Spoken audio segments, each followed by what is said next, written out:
one of those topics in communications that we never really took seriously before. And there's been VoIP firewalls, there are all these security tools that you just don't see that widely deployed.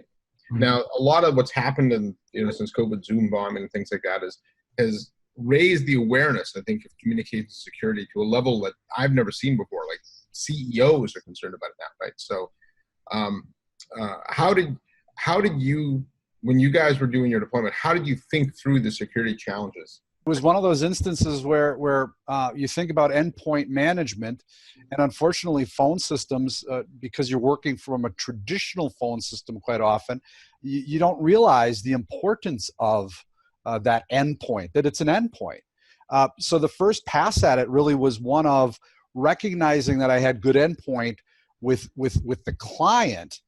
But then as I started to evaluate the products and better understand RingCentral, I gained an appreciation that it was just yet another layer of security that could provide me great confidence. So that when I went to our leadership team, especially once we started working from home and we were hearing various stories on the news, helping them understand that not only do we have great endpoint, but we've got a great platform in the cloud that is secure.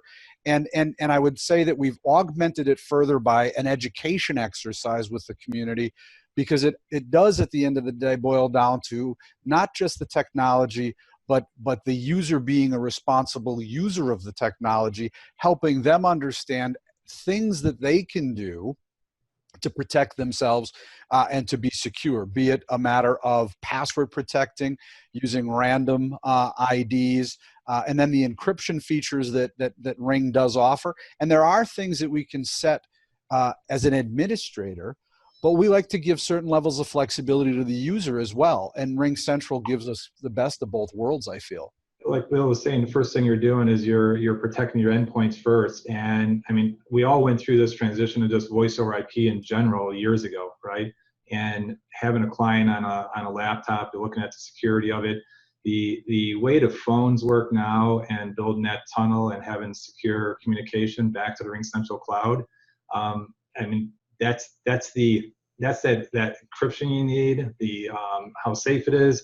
And so to me, this was just another piece of the puzzle for security. If I look at it, we've been doing security awareness parts and training since I've gotten here, and I think the community now, my user community, is used to it. So this here, from a user perspective, they really weren't questioning, is this secure or not secure? They knew that we were looking at the back end and we were picking the right tools for it.